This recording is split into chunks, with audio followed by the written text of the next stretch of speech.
Depois de ouvir o policial, eu entrei na minha caminhonete e saí em direção à cidade, e já tinha uma boa noção de onde procurar a minha mãe.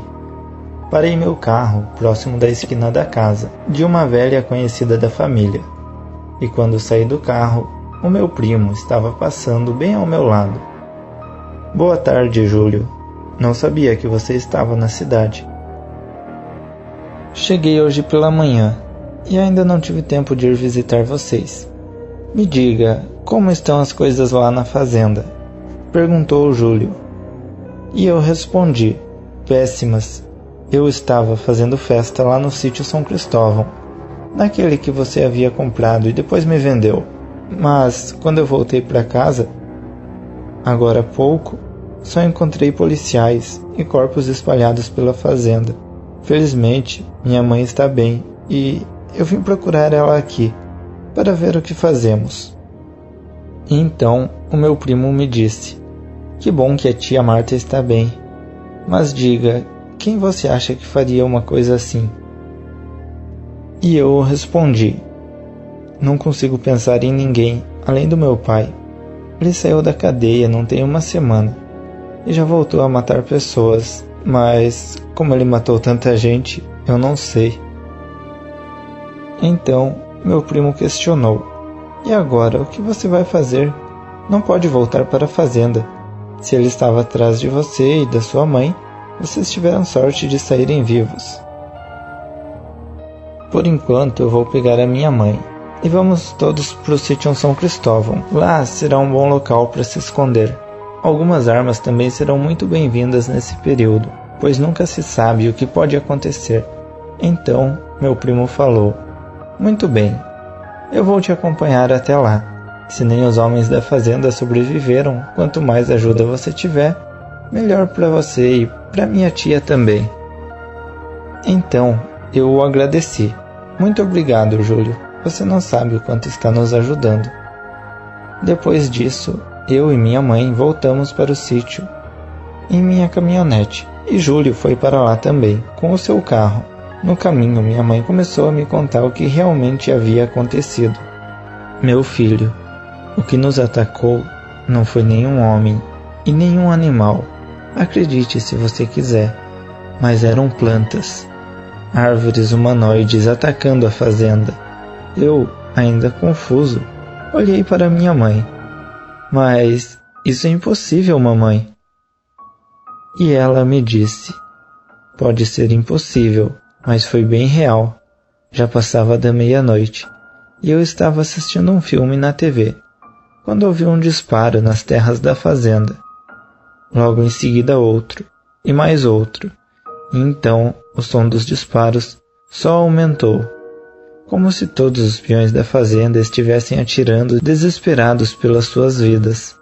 E realmente estavam. Olhando pela janela, eu vi 2 árvores humanoides, com mais ou menos 1,60 de altura. Elas não se movimentavam tão rapidamente, mas soltavam gritos horríveis que parecia atordoar os homens mais próximos. As balas não tinham efeito nas criaturas, que levavam vários tiros seguidos e continuavam andando, gritando e atravessando suas mãos de madeira no estômago dos homens. E assim foi indo, um a um. Nem os pobres cachorros escaparam das criaturas. Com muita sorte, Tião conseguiu me tirar de casa, e arrodeamos para os fundos da casa, indo em direção ao meu carro, que estava fora da garagem. Chegamos até o carro, mas tinha uma terceira árvore, vindo às escondidas, pelos fundos da propriedade.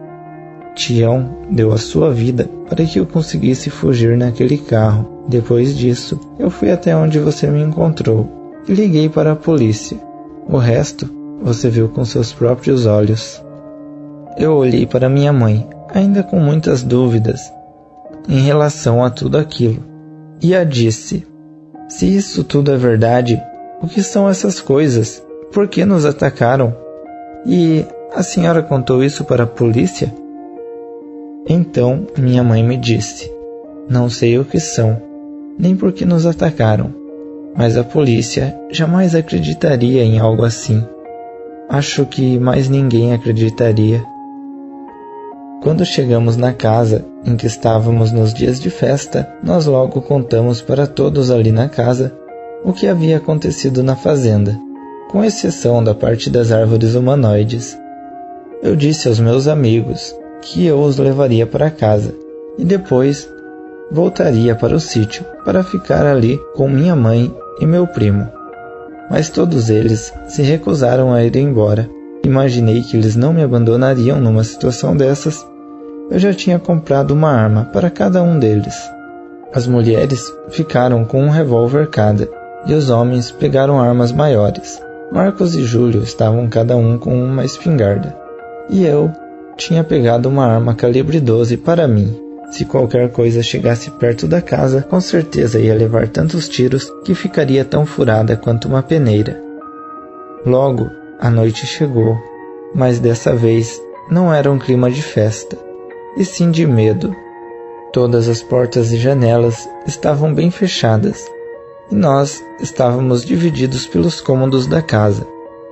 Marcos e Júlio estavam no andar de cima, observando qualquer coisa que pudesse ser uma ameaça. Eu estava em uma das portas no andar de baixo. Dani e Amanda estavam em outra porta, enquanto minha mãe apenas andava de um lado ao outro da casa. Estava ficando tarde e logo teríamos que dormir em turnos. Mais perto da meia-noite, nós ouvimos os gritos de Júlio e o barulho dele caindo pela janela. Todos corremos para o quarto em que ele estava, mas não vimos nada lá embaixo. Começamos a escutar seus gritos de ajuda vindo da floresta. Eu já estava correndo escada abaixo para ir atrás dele, quando fui impedido pela minha mãe. Não! Esses monstros mataram sem dó nem piedade todos que cruzaram seu caminho. Se seu primo ainda está vivo, é porque eles querem que alguém vá atrás dele, para eles terem mais vítimas. Então eu respondi à minha mãe: se não fosse por mim, o Júlio nem teria vindo até aqui. Eu tenho que salvar ele, nem que isso me mate. E assim eu fiz. Abri a porta e saí correndo em direção à floresta. Mas logo escutei um barulho alto, vindo da outra porta da casa. Ela tinha acabado de ser arrombada. Meu primo tinha sido arrastado para a floresta só como distração, para que alguma coisa pudesse entrar pela outra porta enquanto estávamos distraídos. Neste momento eu voltei à razão e decidi ficar ali em casa e lutar ao lado dos meus amigos. A única chance de sobrevivermos era ficando juntos. Atravessando de um lado ao outro da sala, vinha um ser humanoide de mais ou menos 1,60 m de altura, com galhos, musgos, folhas e raízes pelo seu corpo, que era todo feito de madeira. Aquilo tinha olhos negros e garras de madeira, que pareciam extremamente afiadas. Aquilo parecia muito uma versão maligna do Groot, só que vinda das profundezas do inferno. Amanda, que estava à frente, começou a atirar na criatura, que deu um grito de doer os ouvidos, de tão alto. E poucos segundos depois, Amanda já tinha sido empalada pelas mãos do monstro árvore. Todos nós corremos em direção à estrada, e o monstro vinha atrás. Ele não era tão ágil a ponto de nos alcançar, mas um outro monstro surgiu na estrada bem na nossa frente, e então só vimos 2 faróis vindo na direção da criatura, que foi atropelada em cheio, e nós não fomos atropelados por muito pouco.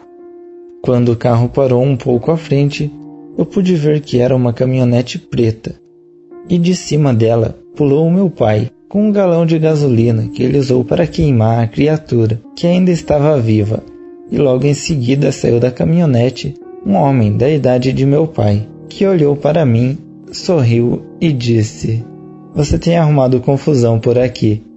Quanto tempo, Gustavo?"